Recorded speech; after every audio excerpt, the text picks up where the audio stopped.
Hi there and welcome to Spotlight. I'm Patrick Fok here in Singapore to talk to someone who's frequently described as a legend in the world of investing, an American who's moved thousands of miles around the world to act on his belief that the future belongs to Asia. Jim Rogers grew up in a small town in Alabama in the 1940s and 50s. The son of a manager at a chemical plant, he excelled in school and won scholarships at both Yale and Oxford. In the 1970s, he worked on Wall Street and co-founded the Quantum Fund with the billionaire philanthropist George Soros. It was an extraordinary success, gaining more than 4,000% between 1970 and 1980. But at just 37 years old, he left his job, choosing to travel the world instead. Now in his 70s, Jim combines work with his regular exercise routine and continues to be an active investor. Let me begin from the very start. You grew up in a home in Alabama in the 1940s and 50s. Paint a picture for us. What was life like growing up there with your family? Very simple. It's amazing how little I knew about the world back then. In those days, the town was very small. My phone number was 5. It was that kind of town. It was far away from any city. In the 40s and 50s, there wasn't that much news coverage anywhere. There were 3 television networks total in the country, in the U.S. There was radio. We didn't really, I listened to baseball, played baseball, did things that little boys in country towns did, but I didn't have much exposure to the outside world at all. For some reason, if you grow up in a place like that, you either stay and never leave, or you are burning up inside to see the world. Well, I was one of those who got this bug that I wanted to see the world, as much of the world as possible, from when I was a teenager. I can remember talking about. Fortunately, I got a scholarship to go to Yale, which was far, far away. It was a fancy American university, and that started exposing me to the world. Then I got the scholarship to go to Oxford, which was even further away. So I started seeing the world because of getting scholarships to go to fancy colleges. And then I could hitchhike around Europe. I could do other things to start seeing the world. Despite coming from a small place, you still managed to discover that you had a talent for investment and finance. How did you figure that out? Well, I didn't find that out there in that little town, no. And I didn't really know. When I was a senior at Yale, by chance, I got a summer job on Wall Street where I knew nothing. I just liked the guy a lot. He said, come work here for the summer. So I did. I didn't know that there were differences in stocks and bonds. I didn't know anything about Wall Street except something bad happened in 1929. I didn't know what happened, but I knew it was bad. But I got there and I fell in love. I couldn't believe here was a place, because my passion all my life had been the world, and to know as much about the world as I could, even if it was only a small amount. And here was a place that would pay me, and pay me a lot of money if I could do it right, if I could understand the world and foresee the future of the world. And I couldn't believe it. So I stayed. And what was Wall Street like back in those days? It was very quiet, it was very calm. I can remember that a big day on Wall Street trading all day was 3 million shares. Well, I mean, now they trade 3 million shares in 1 minute before breakfast. It was a calm, quiet place, nothing like now. You also met George Soros there. What was your first encounter with him like? I think it was because he needed a young man and I needed a job, and somebody introduced us and we hit it off. What was it that made you guys decide to hit it out on your own? Well, that was fortuitous. They changed the law in Washington that said we couldn't manage funds in a brokerage firm. So we had to leave because the law changed. Who knows if we would have eventually left on our own anyway, but we were forced to leave because they changed the law, and off we went. There must have been some big challenges and perhaps some big doubts going into business on your own. What were you thinking at the time? I was thinking, I hope we survive. But no, I certainly took a huge pay cut when we started the company. I took it was a 75% pay cut to start the company, which I didn't mind. I didn't need that. What was I going to do with the money anyway? Because I loved working all the time. So I didn't really need money. I didn't go off spending cars, vacations, and stuff like that. So I didn't need it. So I didn't mind taking the pay cut. And, you know, we were sitting in a room. There were two partners, one secretary, some money over there in the corner, and we had to do something to survive, and so we did. You make it sound very easy, but there must have been some tough times. Oh yeah, I can remember in the first year we thought we'd lost everything, as a matter of fact. I went to my university reunion, my Yale reunion, and I said, well, I'll be the first to go bankrupt in the class.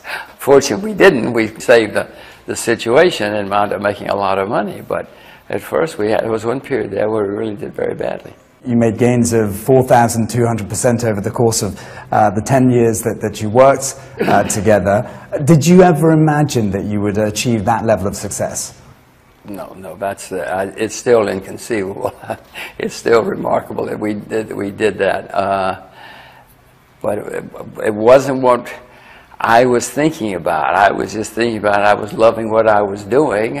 He was loving what he was doing, and so we were just, doing it. I don't even know that it ever really sank into me until later. My God, 4,200% in 10 years. How do we do that? That was not the focus. The focus was more every day, what do we do now?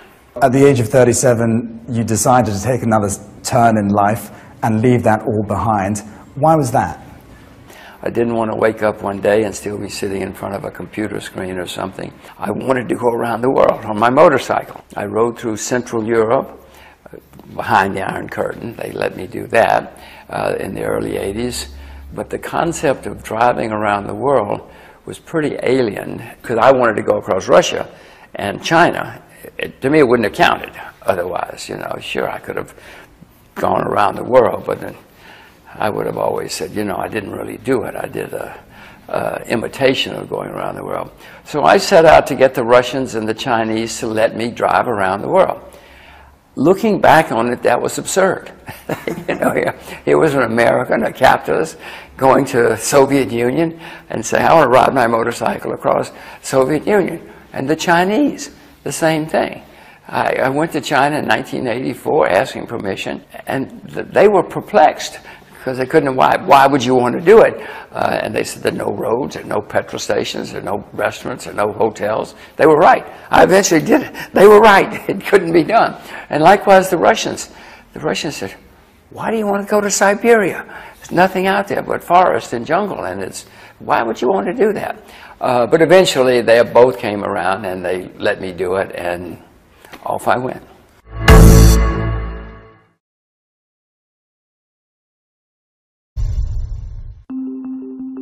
Ever since his first visit to China in the 1980s, Jim Rogers has been a long-term investor in the country, firmly believing that it will be the dominant economic force of the future.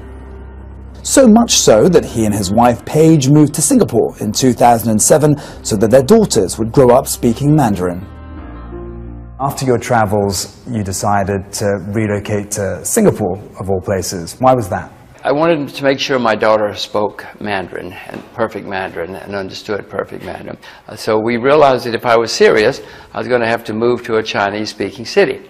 We explored various cities in China, but they were all very polluted, so we couldn't bring ourselves to move to China to live, to breathe all that air. So Singapore seemed to be the perfect answer. In Singapore, they speak English and Mandarin. I don't speak Mandarin, so I thought it'd be very, very good compromise. We tried Singapore a couple of times. We got into the right school, the best school we wanted to get into. It's worked out fine. It's great. Why was it so important for you that your daughters learnt Mandarin? Well, that's a good question. I had realized in the 80s that China was going to be the next great country in the world, and I would lecture and broadcast and write that everybody should teach their children and grandchildren Mandarin.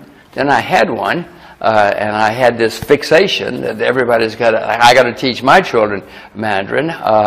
But I also realized I ran into so many people, especially Chinese, who kept saying to me, we didn't do it, and we wish we had. And I realized that I really knew that China is going to be the next great country. That's clear to me. So it's important to me that she would have the tools. Well, you said that people around the age of 8, 9, 10, and I believe your daughters are around that age, really refuse to speak a second language. What's it like with them? Are they quite happy to converse? Oh, no. The reason to move to a Chinese-speaking city was they'd have to speak it. you know, you go into a shop, you got to speak Mandarin. It won't do you any good if you cannot. They speak perfect Mandarin. They don't. If you heard them on the telephone, you would think they were Chinese. Whenever they get in front of Chinese audiences, they gasp in the room because they're Mandarin. You know, I see these little blue-eyed girls walk up on the stage. They just, then they start speaking, and they're gasp in the audiences at how good their Mandarin is. Now, you were certainly right about the growth that China's experienced, but what about the direction of the economy now? What are your main concerns? Well, America was the most successful country in the 20th century, but along the way, we had many setbacks. We had 15 depressions with a D. We had horrible civil war, very few human rights, little rule of law, massacres in the streets, and yet we did a pretty good job in the end. So China's going to have problems. I don't know what or when or why or how. Every individual or family or company or country that rises has problems along the way, and China will too. They've got debt now. 20 years, 15 years ago, there was very little debt in China. Even 10 years ago, very little debt in China. Now there's a lot of debt. They've learned about how to borrow money. There are going to be some problems. There will be bankruptcies. Anybody in China who deals with the West and has debt is going to have problems in the next decade or the next few years. So there will be problems in China. But in the end, I'm teaching my children Mandarin. They're not going to stop learning Mandarin and speak Danish or something. So let's talk about India. You once said that India in 30 or 4 years' time won't exist as we know it. Do you still stand by that? Oh yeah, don't you? I mean, if you look at India, a map of India, that country did not exist through most of history. The English pushed it all together in 1947 and said, okay, here you are, now you're India. There are many ethnic groups, religious groups, linguistic groups, etc., and they don't like each other, many of them. So I would suspect that the country would split up. But many countries are splitting up. It's nothing unusual about that. Czechoslovakia no longer exists. Yugoslavia no longer exists. Sudan no longer exists as we know it. Ethiopia no longer exists as we know it. So you're already seeing countries splitting up, and more will come. What do you make of the current Indian government's moves to develop the economy? How do you think that's going to change the infrastructure of the economy? Well, you know, Mr. Modi came along and said a lot of good things and had indicated he had a good record before, but so far he hasn't. It's been all mainly talk. He has apparently, or is in the process of changing the tax situation with the GST, but to me, it's been a disappointment. I bought India shares because of him when he looked like he was going to win, but I sold them because he hasn't done anything. And the whole demonetization, I mean, that was just theft for a lot of people. And I don't see that it changed anything except made the government richer at the expense of the poor Indians. So I would like to be more positive. It's an astonishing place ethnically, linguistically. The food, I mean, it's just amazing. Walking down the street in India is a sensory feast. But, you know, the infrastructure is pretty hopeless.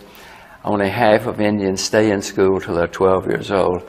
It has not lived up to what it used to be. In 1980, India was much more successful than China. Well, you know the rest of the story. As a Westerner in Asia, what sort of advice would you give to people looking to find opportunities in this part of the world? Whatever you know and love, come here because you can do it and you can make a fortune. I mean, it doesn't matter whether it's tablecloths or soap or electricity or finance, whatever it is. Enormous opportunities in Asia now, and this is where a lot of the money is. A huge savings in Asia. The foreign currency reserves at China, Japan, Korea, Taiwan, Hong Kong, Singapore. You know, there's a lot of assets here. This is the place to be if you want to be successful. Geopolitical tensions are perhaps a bigger theme in global investments now than they normally are. How do you think that's going to play out? How do you think that's going to affect investing in Asia? The Chinese have their rocks that are upsetting people. But I would suspect that the Middle East has worse tensions, and as does parts of Europe. I mean, there are many people in Europe who want to split from their own country, who want to split from Europe, the EU, that is. So lots of political considerations and tensions everywhere. I don't see a war in Asia anytime soon, but who knows? People have done strange things throughout history. This nationalistic movement by many leaders around the world is going to impact protectionism, for instance. How do you navigate around that? Well, throughout history, when things have not been great, or when things have deteriorated, politicians have appealed to anti-foreign sentiment. It's easy to blame the foreigners for your problems. They have different skin, different languages, different religions, different dress, different food. It's happening again because, you know, the debts have been going through the roof all over the world. The only way many people have been able to sustain anything, such as the U.S., is because they keep piling up higher and higher and higher debt. And it's very hard when you've got staggering debts to run very fast because you always have that debt hanging over your shoulder. And it's happening all over the world. Most of the European nations are deeply in debt. And that's why you're starting to see this appeal to nationalism or chauvinism, whatever you want to call it. It's been the way the world has always worked, and unfortunately, we're now in a period like that again, and you're going to see more and more anti-foreign sentiment everywhere. We do hear a lot about your thoughts on investing in Asia, but as you bring up Europe, and do you think that what's happening right now is going to cause that region to stagnate in the future? Oh, yes, yes, yes. If you look at the debts in the UK, or, I mean, Italy, Germany, even Germany has a lot of debt now, so yes, and that's adding to the internal tensions, and it's going to be worse as we go forward. And there are going to be more politicians who are going to try to make their reputations by saying, let's split, let's get rid of those people, let's get rid of the foreigners, let's get rid of the... In Brussels, you know, there are many people in Belgium who want to split Belgium into two countries. So it's going to be more and more tension like that for the foreseeable future. And some will succeed. The British did it. The British left are they're in the process of leaving the EU. The Scots may try again to leave the UK. I mean, who knows what's going to happen next.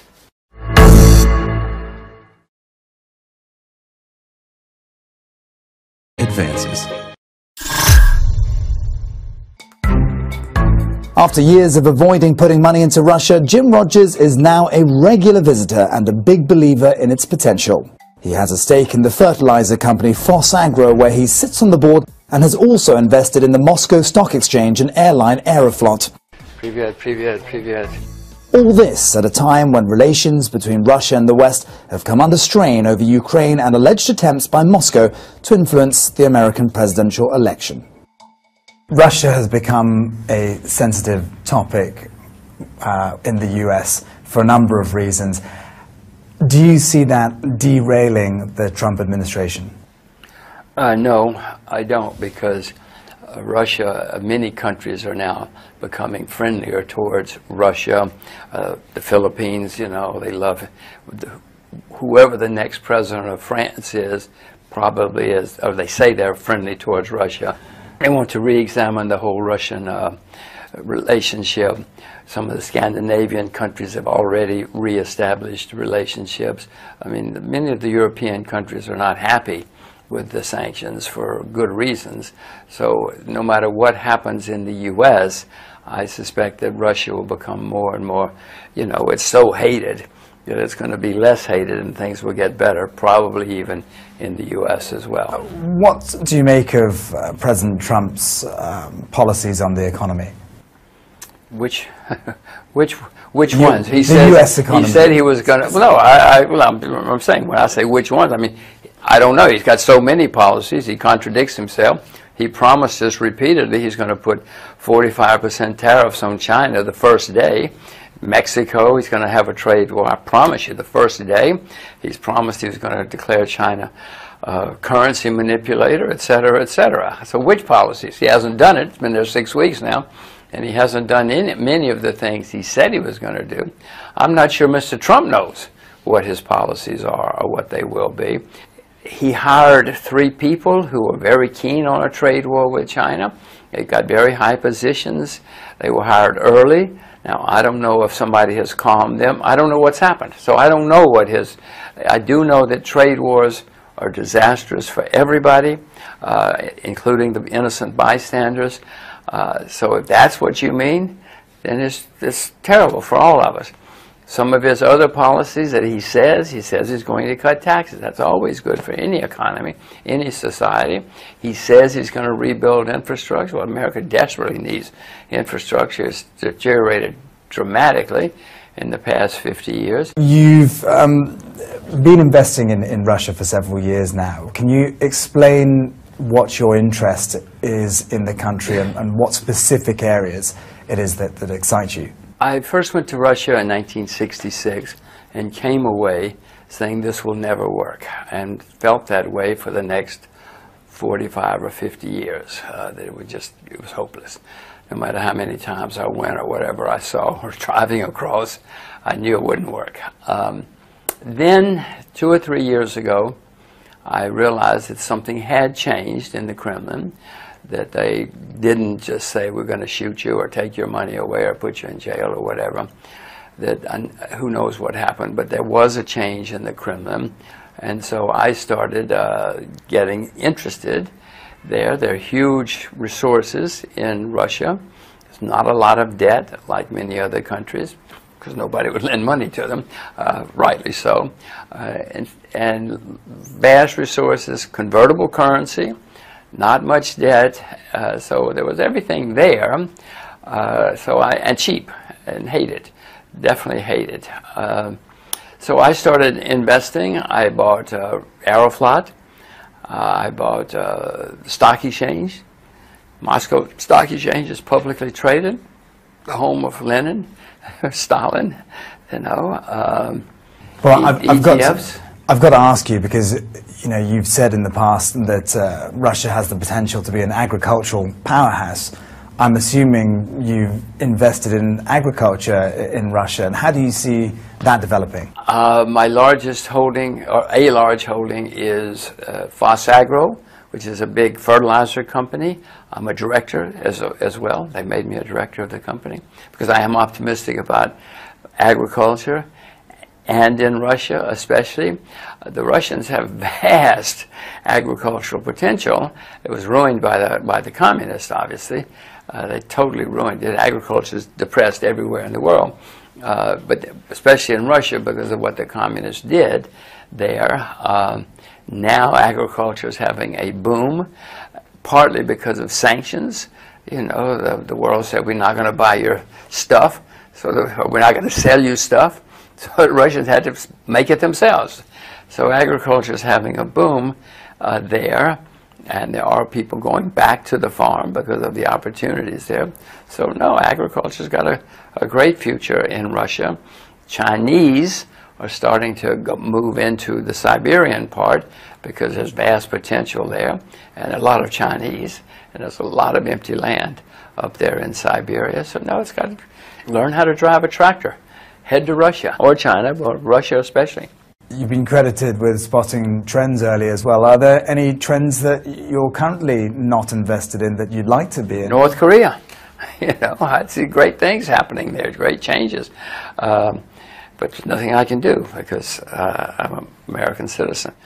People inevitably look to people like you for tips in investing. What advice would you give to them? My advice would be, do not take my advice, do not take anybody's advice. My advice, if you're going to be a successful investor, is invest only in what you yourself know a huge amount about. You obviously have deep thoughts about your daughters and where they'll head to in life next. What sort of legacy would you like to leave behind? Well, my daughters are the most important. That's the legacy. You can ask me in 30 years whether I did it right or not, but that's all I really care about right now, these 2 little girls.